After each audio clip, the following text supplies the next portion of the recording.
Bom, Geninho, a gente fazer uma análise, né, desse empate diante do Atlético Goianiense. Foi um jogo onde o Avaí criou algumas oportunidades e não tomou tanto susto na partida. Mas parece que uma mexida que você fez no jogo, parece que o time encontrou essa dificuldade. Até estava observando os torcedores comentando também agora na vinda aqui para a sala de imprensa. Até para a gente poder entender um pouquinho, qual foi a tua ideia com a saída do Beltrán? Bom, eu acho que o time, você não falou, não tomou algum susto, acho que nós não tomamos susto nenhum. Acho que se eu jogasse sem o Aranha não fazia falta. Acho que o time vinha evoluindo, mas o time estava marcando bem, neutralizava sempre as jogadas. Acho que o único chute de fora que o Atlético deu, o único chute foi um chute de fora, ali pelo lado direito, passou por cima do gol. Fora isso, eles não ameaçaram em nada, praticamente quase que nem jogaram, né? Mas é aquilo, você não adianta você ter posse de bola, domínio, X cruzamento, X chance de gol, e você não conclui. A ideia da saída do Beltrán era dar mobilidade no ataque. Beltrán era um jogador pivô, pesado.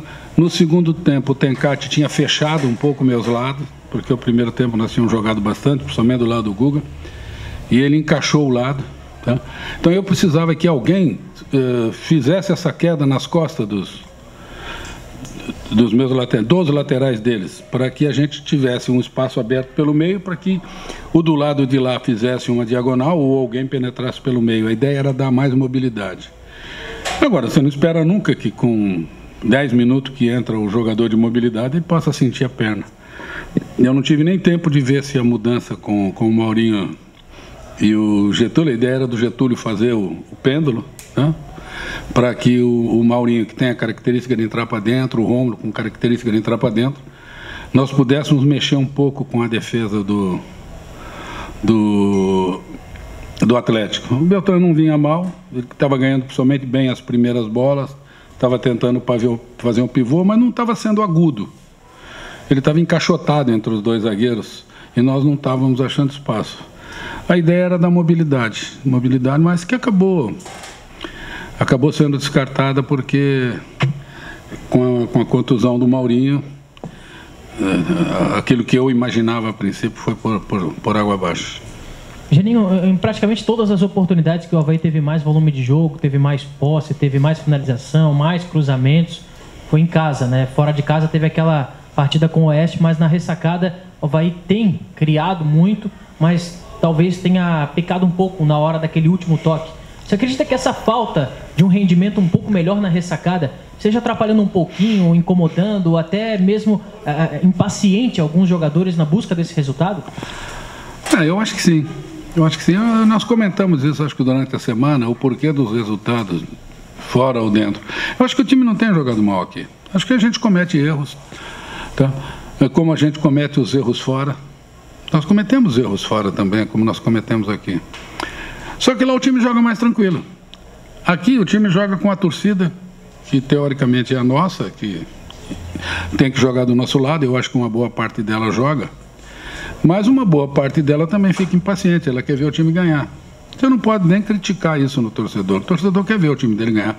Ele prefere que o time dele jogue mal, ele prefere que o time dele não crie nada, ele prefere que o time dele fique jogando lá atrás e faça um contra-ataque e ganhe o jogo. Talvez é isso que o torcedor queira, que a gente volte a jogar daquela maneira, com todo mundo lá atrás. Aí você vai fazer um scout, você teve 2 chances de gol, mas que você faça um gol e ganhe. Eu acho que o torcedor não está errado nisso, ele quer ver o time dele ganhar. E a partir do momento que alguns se manifestam, alguns jogadores que não têm uma estrutura tão forte, uma experiência tão forte, claro que sentem. Isso é nítido, qualquer pessoa vê. Tem jogador que tem uma produção fora de casa e uma produção aqui. Isso é nítido. A pressão psicológica que o time sente aqui, involuntária até, porque a torcida começa apoiando. Mas de repente as coisas não vão acontecendo, você pode ver que no meio tempo, onde o time tinha feito um bom jogo, tinha criado algumas chances, o time sai vaiado. O time não se sente cômodo jogando em casa. E alguns jogadores sentem isso. E sentindo isso, eles têm um decréscimo de produção. Porque todo mundo é um ser humano, todo mundo sente. Então, quando joga fora, não tem isso. Se ele sai vaiado pela torcida adversária, não pela sua torcida. Então, afeta o rendimento, concordo com você, afeta muito o rendimento do time. É um time jovem, é um time que não tem uma rodagem muito grande em termos de conquistar títulos, essas coisas. Nós temos um ou outro jogador que hoje tem estrutura para isso. O Aranha tem estrutura, o Betão tem estrutura, o Marquinhos tem estrutura e o resto, né? Toda uma garotada. Então, é claro que o time sente bastante. Ô, Geninho, a gente viu no início do segundo tempo o time até com uma postura, de novo, como foi no primeiro tempo, um pouco mais agressiva, tentando ir para cima do Atlético, mas com 10, 15 minutos do segundo tempo, o Avaí já não teve essa mesma pressão para cima do adversário. Por que isso acabou acontecendo? Pela postura que acho que o Atlético firmou, inclusive te respondendo aquela pergunta da mudança em relação ao Beltrán. Aconteceu exatamente por isso. Quando eu perdi a volúpia de chegar, eu tentei mudar. E mudar um pouco a característica do jogo. Não adianta eu colocar um jogador rigorosamente igual ou colocar um jogador que não mude muito a maneira da gente se movimentar, porque é aquilo que eu te falei.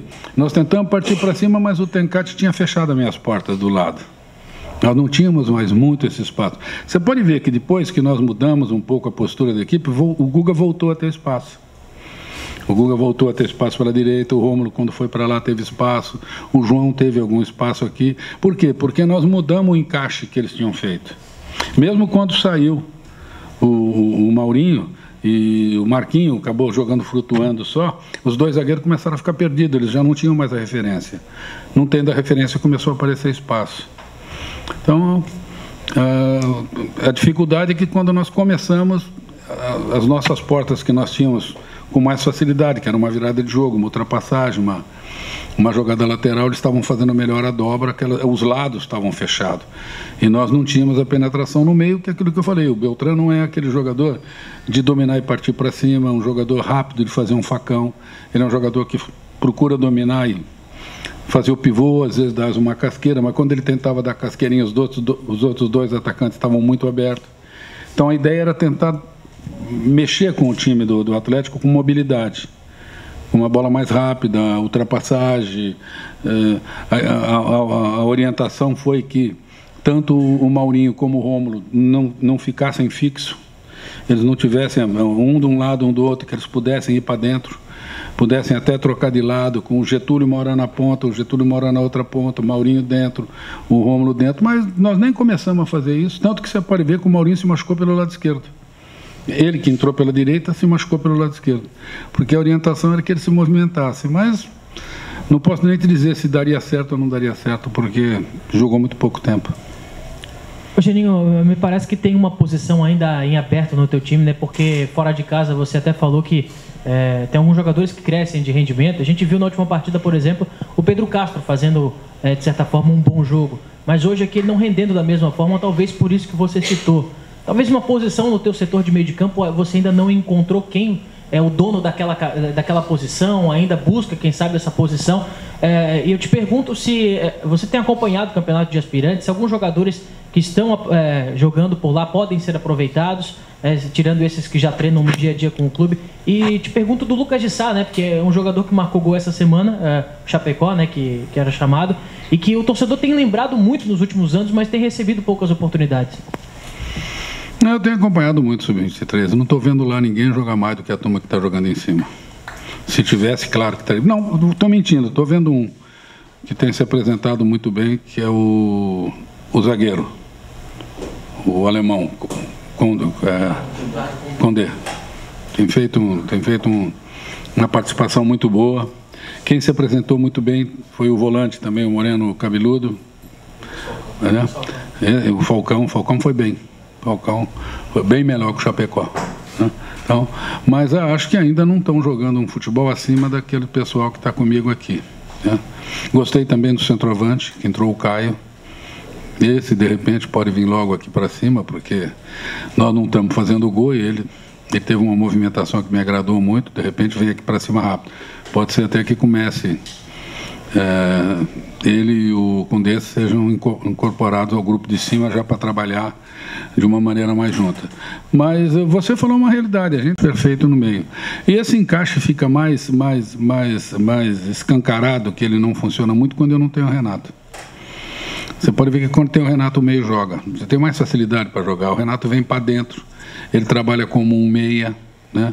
Então, tanto o primeiro volante, que no caso o Judson, que vem fazendo, e o segundo volante, que tem jogado do lado do Judson, que a gente tem procurado achar o casamento mais ideal. Eu acho que o Matheus, quando vinha buscando espaço, tinha entrado muito bem antes da contusão, não voltou no mesmo ritmo. Eu acho que hoje ele e o Pedro, se você colocar na balança, os dois pesaram o mesmo, né? Os dois tiveram bons lances e maus lances, né? Nenhum dos dois se destacou em relação ao outro. Muita voluntariedade, muita pegada querendo jogar, mas muitos erros de passe, ainda muitas opções erradas. Então ainda a gente não achou realmente um jogador que tem essa característica que possa compor, de repente, junto com o Hudson e falar, bom, esse aqui é o titular, ele que vai ficar. Mas fica muito prejudicado sem o Renato. Quando o time com o Renato é o time sem o Renato, você viu que o próprio Guga, quando o Rômulo encostou ali, ele começou a jogar mais. Né? Quando ele tinha o Getúlio, ele jogou menos. Ele com o Rômulo, o próprio Marquinhos encostou mais ali na direita, viu que ali estava um bom espaço, começamos a fazer um volume melhor ali. Né? Perdemos muito volume, o time estava mais encaixado com o Rômulo e Capa pelo lado. Uma coisa natural, o João não tem a mesma característica, vinha um pouco sem ritmo de jogo. Então o time pendeu mais para o lado direito que para o lado esquerdo. Hoje, se você for ver, nós tivemos mais jogadas pelo um lado do que pelo outro. Então, mas mesmo assim, com muitas dificuldades, com muitas coisas a superar, algumas até dentro do próprio jogo, eu acho que o time não fez um mau jogo, não fez o melhor jogo da sua vida, mas jogou contra um adversário qualificado. Esse adversário, com um homem a menos, há uns dias atrás, venceu o líder do campeonato lá em Fortaleza. Tem qualidade, é um time que está brigando entre os 4, é um time que vem a 8 partidas sem perder, e nessas 8 ele fez, se não me engano, 6 vitórias, ganhando dentro e ganhando fora. Então nós não jogamos contra ninguém, nós jogamos contra um time arrumado. Nós temos uma sequência ainda de mais 4 jogos, onde as dificuldades vão ser daí para cima.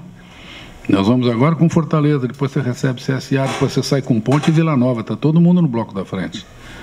Então, nós temos que ter tranquilidade, tem que ter cabeça fresca, torcer para que nós não tenhamos mais problemas para administrar em termos de contusão, em termos de cartões, para que a gente mantenha uma estrutura de time que nos dê condição de buscar resultado. Vini, eu queria te perguntar especificamente do Getúlio, né? Esse ano o Getúlio teve um bom momento aqui com a camisa do Avaí, até se firmou numa titularidade, isso antes de você chegar. Aí ele teve uma lesão, ficou um período fora, e depois que ele voltou dessa lesão, ele já não conseguiu ser o mesmo Getúlio antes da lesão. E hoje, de novo, ele se esforçou, a gente viu que ele correu, batalhou, mas ele parece que está sentindo. É um desses atletas que você falou que sente esse fator de jogar em casa, o torcedor pega no pé. E a gente sabe que ele pode render mais. O que está acontecendo com o Getúlio? Não, ele vai ter que continuar trabalhando, ele vai ter que ter tranquilidade e personalidade, né? Até na mexida eu trouxe o Getúlio para dentro, porque todas as informações, e eu vi o Getúlio jogar 1 ou 2 partidas no campeonato regional, ele vinha de 9, né, e ali ele rendia mais, era onde ele estava fazendo os gols, e eu tenho utilizado ele pelo lado, ou pela esquerda, ou pela direita. De repente ele se sente até prejudicado jogando pelo lado, mas ele tem que ter tranquilidade, ele tem que saber que ele está no grupo por aquilo que ele demonstrou, pela qualidade que ele já demonstrou. Né?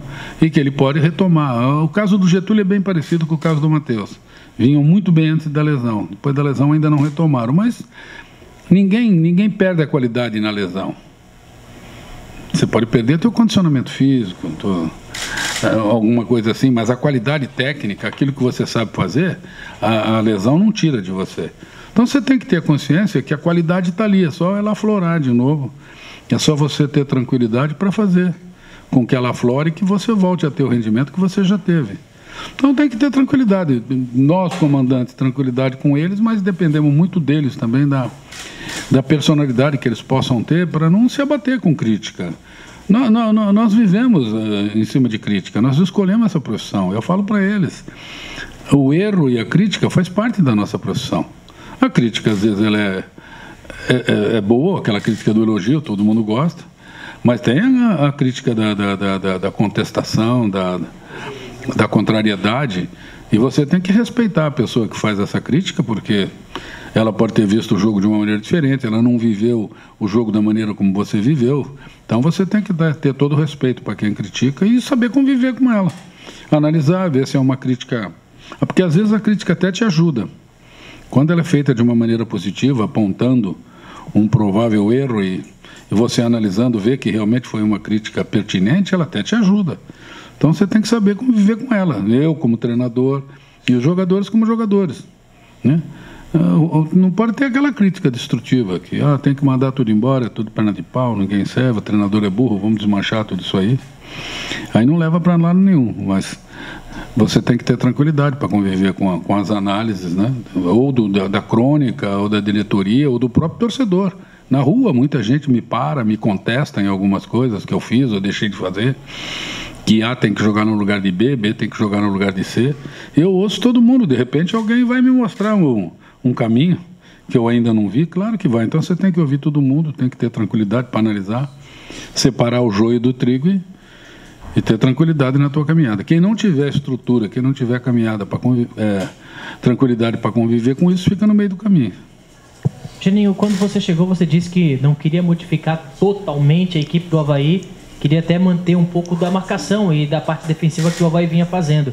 E poucos foram os momentos que o Avaí sofreu dentro das partidas, a não ser quando estava na frente do marcador, por exemplo, naquele jogo contra o Londrina, que no final sofreu um abafa da equipe da casa. Mas a solidez defensiva do teu time está escancarada, né? Tá aí para todo mundo ver que poucos são os momentos difíceis que o Avaí passa. Marquinhos Silva entrou sempre na vaga de um dos três ali de trás e deu conta do recado.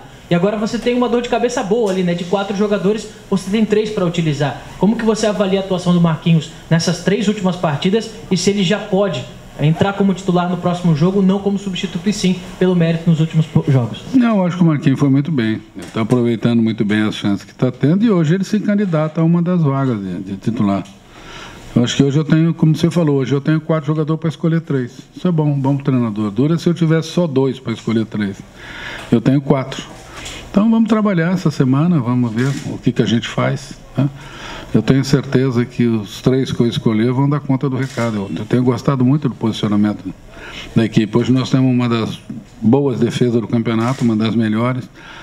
Acho que, se eu não me engano, somos o 2º ataque do campeonato. Então é uma equipe que está equilibrada. Quando você fala que tem uma defesa que toma pouco gol e um ataque que, mesmo com toda a nossa choradeira, mesmo com todas as nossas críticas em relação de gol perdido e de oportunidade perdida, ainda é o segundo ataque do campeonato, é porque as coisas estão um pouco equilibradas, né? Agora, claro, vamos continuar tentando manter essa solidez defensiva e tentar aproveitar melhor as chances que a gente cria.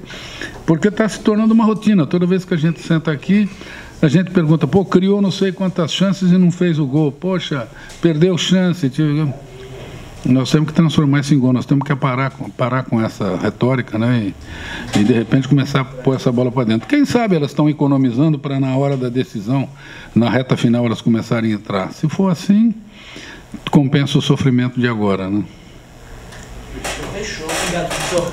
Obrigado, amigo.